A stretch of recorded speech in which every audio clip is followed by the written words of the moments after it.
모두 자리에서 일어나 주시기 바랍니다. 모두 자리에 앉아 주시기 바랍니다. 지금부터 문화법정 사건번호 제1호 오발탄의 주인공 송영호의 특수강도죄에 관한 공개재판을 시작하겠습니다. 먼저 검사 측에서 고발해 주시기 바랍니다. 피고인 송영호는 A회사의 월급으로 급여돼야 할 1,500만 원의 절도를 시도하였으며 권총으로 위협한 특수강도죄로 고발하는 바입니다. 다음은 변호사 측에서 반론해 주시기 바랍니다. 피고인 송영호는 가족과 국가를 위해서 전쟁에 자원입대까지 한 의로운 사람입니다. 그러나 가난한 사람을 더욱 가난하게 만드는 사회는 피고인을 인간답게 살지 못하게 했습니다. 게다가 빈번한 음주로 판단력이 흐려져 당시 범행이 피고인의 의지라고 보기 매우 어렵습니다. 따라서 피고인의 무죄를 확신하는 바입니다. 피고인 신문이 있겠습니다. 먼저 검사 측부터 피고인 신문을 해주시기 바랍니다. 피고인 권총으로 은행 앞에서 1,500만 원을 들고 가던 A회사 관계를 위협한 것이 사실입니까? 네, 사실입니다. 그 당시 자신의 범죄 행동을 인지하고 있던 사실을 인정합니까? 그걸 인정 못합니다. 그 당시 충동적인 기분이 들어서 어쩔 수 없었습니다. 피고인이 이 범행을 저지른 결정적인 이유는 무엇입니까? 찢어지게 가난하잖아요. 도대체 살 수가 있어요. 피고인은 범행에 대해 반성합니까? 네, 반성하고 있습니다. 피고인은 범행 이전에 주로 어떻게 생활하셨습니까? 자녀들과 함께 술을 마시며 놀았습니다. 피고인은 방금 피고인의 집안 환경이 매우 어려워 범행을 저질렀다고 진술하셨는데 형사 피고는 가난을 극복하고자 하지 않고 술을 마시며 방탕한 생활을 하였습니다. 그 이유가 무엇입니까? 제가 할 수 있는 게 없잖아요. 아니, 가난한 것도 억울해 죽겠는데 막말로 내가 사람을 쏘았습니까? 그냥 위협한 것 뿐이잖아요. 피고는 전혀 반성을 하고 있지 않으시군요. 재판장님, 술 마시며 생활을 하는 것이 정말 가난을 극복하기 위한 최선책이었을까요? 피고인은 자신의 죄에 무의미한 정당성을 부여하며 자신의 범행 동기를 합리화하고 있습니다. 이상입니다. 이어서 변호인 측에서 피고인 신문을 해주시기 바랍니다. 우선 범행 당시의 정황에 대해서 좀 더 자세히 알려주세요. 범행이 일어난 상황과 당시의 감정 상태에 대해 기억하십니까? 범행 당시 상황은 잘 기억나지 않지만 저는 그때 너무 화가 나 있던 것 같습니다. 하루하루 살아가면서 죽지 못해 살고 있다는 생각을 자주 했거든요. 이렇게 살 바엔 차라리 한번 크게 잃어버려서 돈을 버는 것이 더 낫다고 생각했습니다. 피고는 현재 살고 있는 지역 출신이 아니라고 들었습니다. 맞습니까? 맞습니다. 저는 고향을 떠나 이곳에 정착한 지 얼마 되지 않았습니다. 환경도 낯설고 이곳에서의 삶이 적응되지 않았을 때 전쟁에 참전했습니다. 전쟁 이후에 돌아와 보니 가족들은 모두 힘들게 살아가고 있었어요. 많이 불안하고 위태로웠습니다. 그 당시 피고의 상태를 좀 더 자세히 설명해 주세요. 전쟁에서 힘겹게 돌아왔더니 어머니는 이상한 귀신에 씌인 것 같이 이상하게 변해버리셨고 형은 하루 종일 일하느라 바쁘게 살고 있었습니다. 그럼에도 불구하고 집안은 항상 찢어지게 가난해서 형편은 나아지지 않았어요. 저는 전쟁의 잔인함 그리고 특히 사람이 죽어가는 환경 속에서의 나날들을 잊을 수 없어요. 술을 자주 마시게 되었습니다. 또 변변찮은 일자리를 구하기가 힘들었고요. 무능력하고 아무것도 못하는 제가 너무 원망스럽고 죽고 싶었습니다. 술을 마시는 일이 집안 형편에 도움이 되지 않았을 텐데 그 일을 계속한 이유가 무엇입니까? 처지가 비슷한 전우들끼리 모인 자리라 모두 제 상황을 이해해주고 제 이야기를 잘 들어주었습니다. 솔직히 말하자면 집에는 돌아가기 싫었어요. 집에 있으면 어머니의 이상한 말을 듣고 내 동생이 일 나가는 걸 제 눈으로 직접 봐야 했거든요. 다 핑계처럼 들리시겠지만 저도 제 나름대로 최선을 다하는 중이었어요. 집에 도움은 아니어도 피해는 주지 말아야지 싶어서 항상 부끄러운 줄 알면서도 친구들에게 얻어먹으면서 다녔습니다. 이상입니다. 그럼 검사 측 증인 신문이 이어지겠습니다.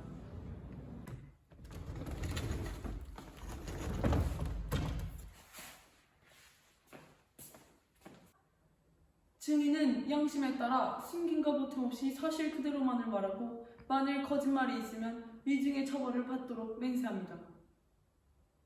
증인, 피고인과 평소 함께 있는 시간이 많았습니까? 아니요, 그냥 많지는 않았습니다. 영어는 보통 저녁 늦은 시간에 옵니다. 그렇군요. 평소 송영호의 행실은 어떠했습니까? 영호는 자주 친구들과 술을 마시러 나왔습니다. 술에 취한 상태로 올 때도 많았고요. 그래서 평소 집에 저녁 늦은 시간에 왔습니다. 혹시 피고인 송영호 씨가 평소 이상한 말을 하진 않았습니까?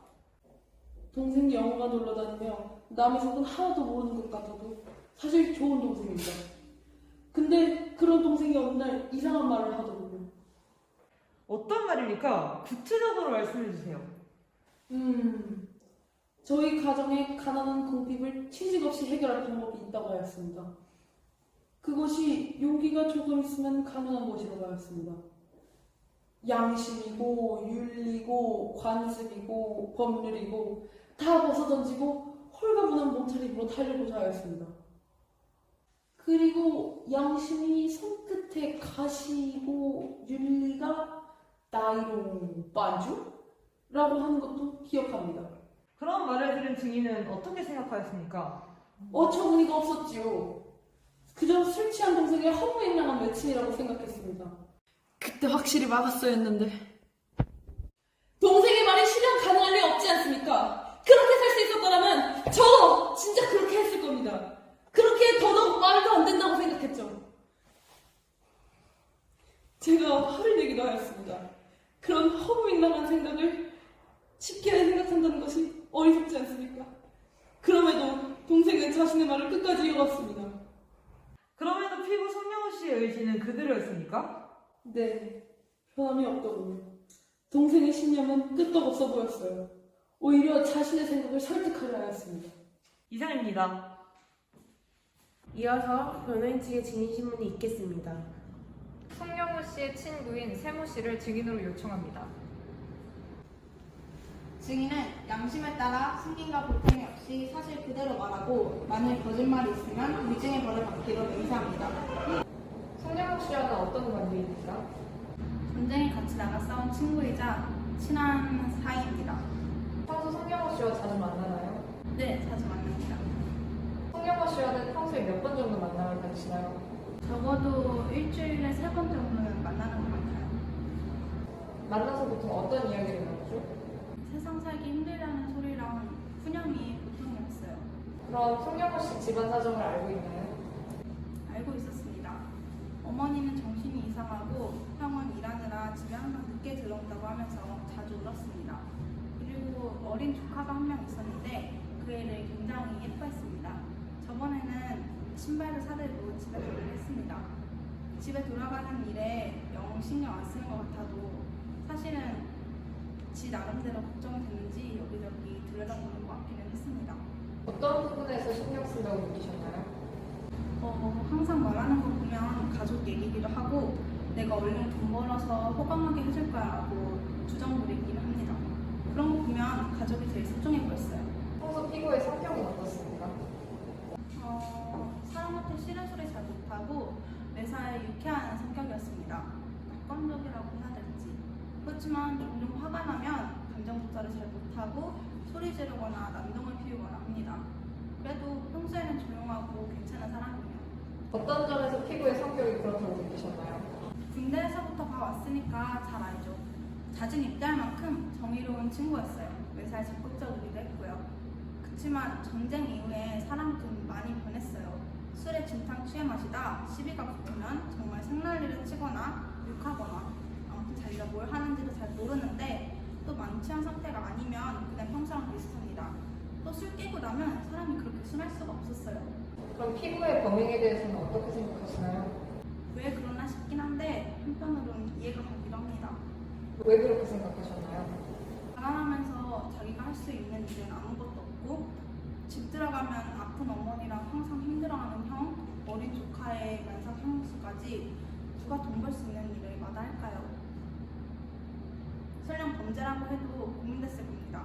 그때 영호는 제정신도 아니었고 저도 영호 같은 입장이었으면 비슷하게 행동했을 겁니다. 범행 전 피고가 범행을 안시하는 듯한 말을 한 적이 있습니까? 직접적으로 막 뭘 저지른다고 하진 않았습니다.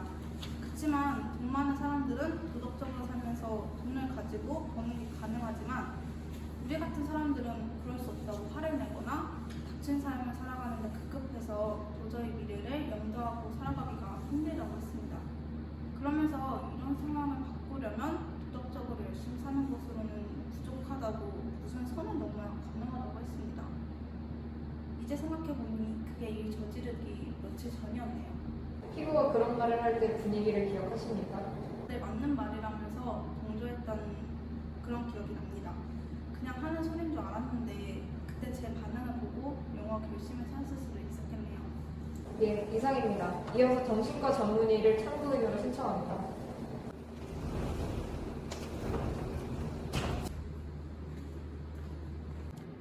증인은 양심에 따라 숨김과 보탬 없이 사실 그대로만을 말하며 만일 거짓이 있을 시 위증의 벌을 받도록 맹세합니다. 알코올 중독의 진단 기준이 어떻게 되나요? 알코올 중독은 과음에서 시작되어 처음에는 눈에 잘 띄지도 않고 당사자도 인정을 잘 하지 않습니다. 하지만 가족과 가까운 사람들은 충분히 인지할 수 있습니다. 또 알코올 중독은 단순히 술을 마시느냐 또는 술의 종류 이런 걸로 진단하는 정신장애가 아닙니다. 알코올 중독의 진단은 술에 대한 자제력과 음주로 인한 신체적인 문제, 술로 인해 사회적, 가족적, 직업적인 활동에 문제가 없는가에 달려 있습니다. 알코올 중독의 대표적인 증상은 무엇인가요? 피고인이 알코올 중독이라고 생각하시는 근거를 말씀해 주세요.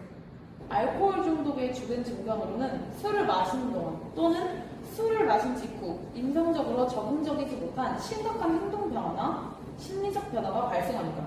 적절하지 않은 공격적 행동, 정서 불안, 사회생활이나 일을 제대로 하지 못하는 것이 포함되죠. 피고인은 이러한 증상들이 부합하기 때문에 충분히 알코올 중독으로 볼 수 있습니다. 예, 이상입니다. 그럼 이어서 변호인의 최후 변론이 있겠습니다. 피고인 송명호는 가족과 국가를 위해서 전쟁에 자원일 때까지 한 의로운 사람입니다. 대학교를 다 마치지 못한 송명호의 일자리 환경은 열악했을 뿐더러 임금 또한 매우 부족했을 겁니다. 피고인도 분명 처음에는 잘 살아보려고 많은 노력을 했을 것입니다. 그러나 가난한 사람을 더욱 가난하게 만드는 사회는 피고인을 사람답게 살지 못하게 했습니다. 피고의 당시 상황에서는 어머니의 정신병 치료와 집안 식구들의 일상적 생활이 제대로 이루어지지 않았습니다. 본인 또한 알코올 중독이 의심가는 상황에 처해 있었지만 자각하지 못했습니다. 이런 상황에서 누군가 큰 돈을 벌 수 있다고 제안해 온다면 거절하기 힘든 상황이 분명합니다. 알코올을 평소에 과다하게 마시고 제대로 된 판단을 하기 어려웠던 피고인은 법정의 구속이 아닌 따뜻한 사회의 손길과 치료가 간절합니다. 재판장님, 피고 송명호에게는 무죄를 선고해야 한다고 본 변호인은 생각합니다. 부디 재판장님의 현명한 판결을 기대합니다. 그럼 검사는 구형해 주십시오. 피고인이 범행을 결심하게 된 피고의 환경은 그럴듯하나 돈을 구하는 방법이 일자리를 구하는 등의 방식이 아닌 엄연히 자신의 일에 대한 대가를 받아야 할 회사 직원들의 월급을 갈취하려 할 것은 절대 정당화될 수 없습니다. 그도 열악한 근무 환경에서 자신들의 최선을 다하며 돈을 버는 것입니다. 어떤 이유가 되었든 정당한 이유 없이 남의 수고의 대가를 훔치는 것은 용납될 수 없습니다. 또한 피고인은 자신이 죄를 뉘우치고 있다고 진술하였지만 자신이 사람을 쏜 것도 아니고 위협만 했을 뿐이라며 자신의 죄가 마치 가벼운 일인 것처럼 여기며 진정 뉘우치고 있지 않습니다. 권총으로 위협한다는 것은 쏠 계획이 있었든 없었든 비인간적이며 해서는 안 될 행위입니다. 그러한 중죄를 아무렇지 않게 이야기하고 있는 것입니다. 그리고 피고인이 우발적인 감정으로 당시 범행이 진행되었다고 하였지만 실은 자신의 계획이 있었던 계획범죄였습니다. 자신의 형에게 이상한 신념을 내보이며 자신에게 계획이 있었다며 이 사실을 토로하였습니다. 형은 이를 듣고 동생 영호가 말도 안 되는 말을 한다고 생각하며 더 이상 깊게 생각하지도 않았습니다. 그만큼 허무맹랑한 말이었던 것입니다. 그리고 만약 순간적인 감정이 섞였다 할지라도 충동적인 감정이 들어 저지른 범죄를 모두 감안하여 판단한다면 대부분이 충동적인 감정에 휩싸여 범죄를 저질렀다고 할 것입니다. 그러므로 이는 성립될 수 없습니다. 또한 피고는 자신의 나태를 사회로 떠넘기며 자신의 범행 동기를 정당화하고 있습니다. 고로 이 범행은 거청을 소지하여 위협을 한 강도상판 이상의 제목으로 현법 제334조 2항의 제2항에 의거하여 징역 6년을 구형합니다. 그럼 잠시 유정한 뒤 재판을 속기하겠습니다. 그럼 판결을 내리겠습니다. 오발탄의 인물 송영우는 1,500만 원 상당의 돈의 특수 강도를 저지른 바 있으며 어느 정도 계획적인 범행을 저질렀고 자신의 죄를 가볍게 여기고 있지만 전쟁으로 인해 환경에 적응하지 못한 점, 주변의 열악한 환경과 알코올 중독의 가능성 또한 고려해 보아 징역 3년, 집행유예 5년을 선고합니다.